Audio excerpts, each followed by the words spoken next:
Dans un monde où les tensions géopolitiques fluctuent comme les marées, l'actualité d'aujourd'hui offre un aperçu captivant des événements en cours en Ukraine, une région perpétuellement à la croisée des chemins entre pouvoir et résistance. Nous assistons à une série de bouleversements dramatiques dans la dynamique de la région de Donetsk. Les troupes russes étendent leur influence, progressant au nord, au centre et au sud, capturant diverses localités, dont la ville stratégique de Bogatyr, désormais fermement sous contrôle russe. Ce développement ne constitue pas un incident isolé, mais fait partie d'une stratégie plus large qui inclut des mouvements significatifs dans la région de Kherson. Ici, les forces russes ont sécurisé des îles clés près des vestiges du barrage de Novakovka, un site crucial depuis sa destruction en 2023. Ces actions suggèrent que l'armée russe orchestre une opération substantielle dans la région de Kherson, soulevant des questions sur l'avenir de ce conflit. En nous enfonçant plus profondément sur le champ de bataille, la partie nord de Donetsk émerge comme un point focal des manœuvres militaires russes. La région de Donetsk, avec Louhansk, Kherson et Zaporizhia, représente des territoires revendiqués par la Russie, le Donbass, englobant Donetsk et Louhansk, étant un centre historique de contentieux depuis les manifestations contre Kiev en 2014. La signification de la région est soulignée par son histoire minière riche et son emplacement stratégique. Les forces russes contrôlent désormais la majeure partie de Louhansk, ne laissant qu'une petite zone aux mains de l'Ukraine. Cependant, Donetsk est une forteresse en soi, avec l'Ukraine ayant fortifié ses positions depuis 2014, créant des lignes défensives du nord au sud. Dans une série d'avancées tactiques, les troupes russes ont pris le contrôle de lieux tels que Novelipov, Torsk et la ville pivot de Rikkudud. Cette dernière victoire ouvre la voie à de nouvelles incursions vers l'ouest, en direction de Kharkivka et Lushenkoe. La capture de Rikkudud marque la deuxième fois que les forces russes pénètrent dans la zone, un témoignage de la volatilité continue et de la fluidité du contrôle territorial dans cette région. Ces opérations font partie d'un schéma plus large de progression militaire russe, caractérisé par des encerclements stratégiques et la capture de centres logistiques. Le récit se poursuit avec des rapports des fronts centraux et sud de Donetsk, où les forces russes progressent au sud de Konstantinovka, avançant vers Pakrovsk et Dnipropetrov. L'importance stratégique de ces mouvements ne saurait être surestimée, car ils menacent de couper les routes logistiques entre les principales villes contrôlées par l'Ukraine. Alors que l'armée russe sécurise des espaces opérationnels et progresse le long de sections critiques d'autoroutes, la pression monte sur les forces ukrainiennes pour qu'elles se retirent ou fassent face à un encerclement. Sur le théâtre des combats, la capture récente de Malinivka et Myroly par l'armée russe marque une réalisation significative, les troupes arborant le tricolore russe sur ces territoires nouvellement sécurisés. La chute de ces lieux met en évidence l'équilibre des pouvoirs changeant dans la région, alors que les forces russes tirent parti de leurs avantages tactiques pour consolider leur contrôle et progresser plus loin dans le territoire tenu par l'Ukraine. En réfléchissant à ces développements, on ne peut s'empêcher de se demander quelles pourraient être les implications plus larges de ce conflit. Les avancées stratégiques de l'armée russe à Donetsk, couplées à leurs manœuvres à Kherson, suggèrent un effort calculé pour remodeler le paysage géopolitique en leur faveur. La question demeure: comment ces actions influenceront-elles l'avenir de l'Ukraine et de la région au sens large?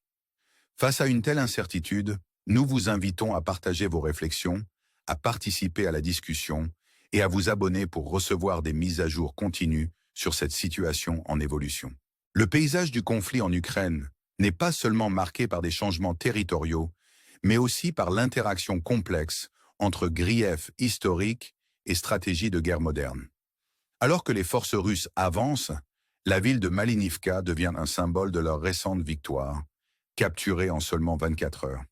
Cette avancée rapide est emblématique de la prouesse tactique de l'armée russe et de la lutte de l'armée ukrainienne pour stabiliser le front.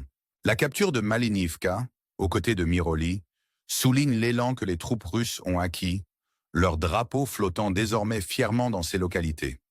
Ces images, largement diffusées, rappellent crûment les changements de marée dans ce conflit. Le récit de l'avancée militaire se poursuit avec la chute de Bogatyr, une ville dont l'importance stratégique ne saurait être surestimée.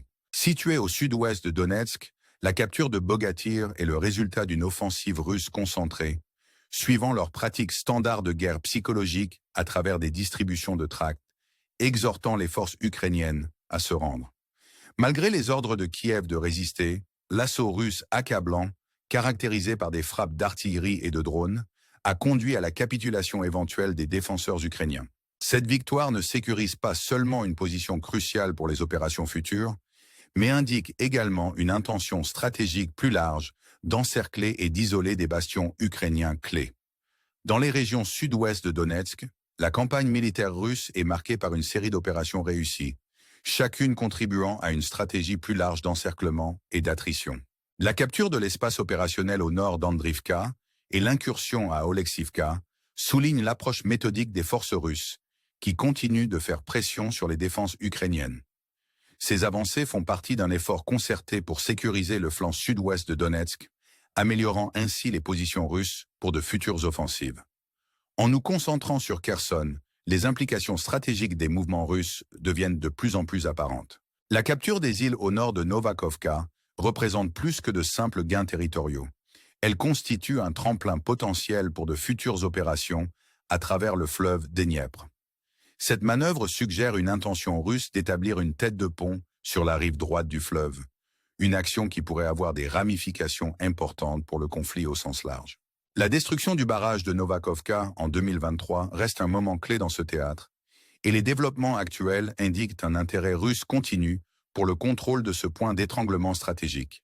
Les événements en cours à Kherson soulèvent des questions sur les objectifs ultimes de la stratégie militaire russe dans la région.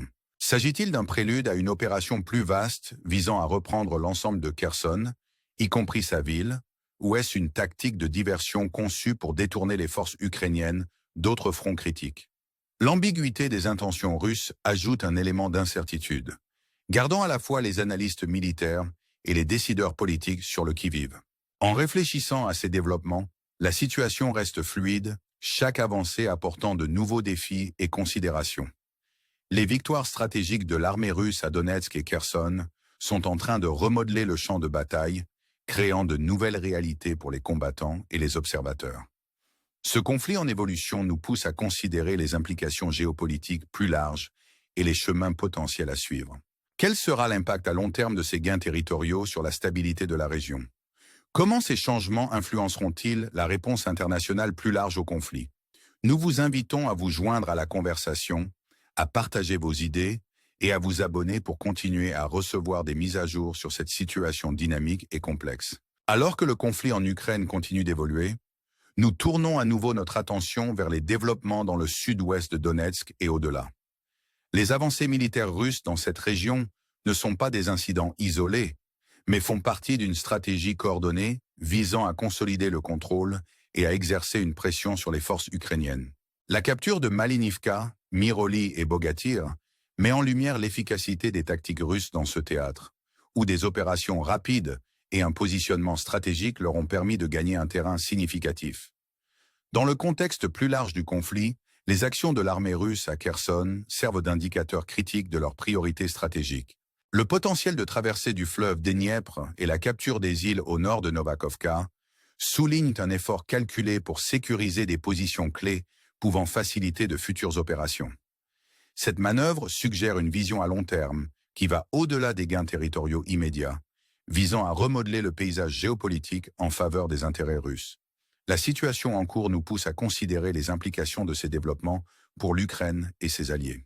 La communauté internationale, en particulier les États membres de l'OTAN, est confrontée à un défi complexe alors qu'elle cherche à soutenir l'Ukraine, tout en naviguant dans les ramifications géopolitiques plus larges du conflit.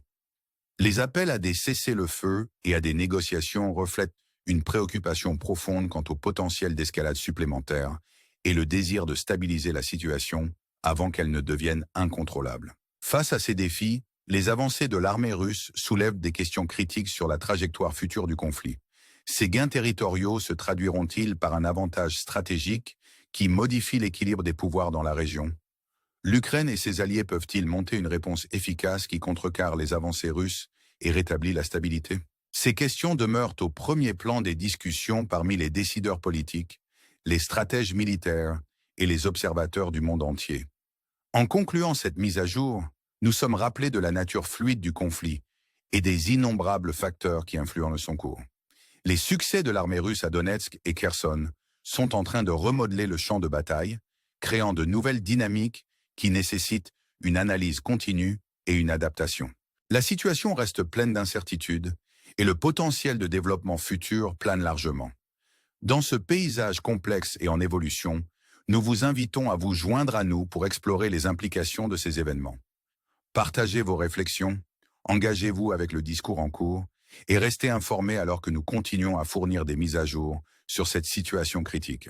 Vos idées et perspectives sont inestimables alors que nous cherchons collectivement à comprendre l'impact plus large de ces développements sur la région et au-delà.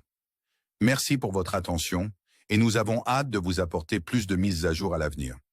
Restez à l'écoute, restez engagés et restez informés.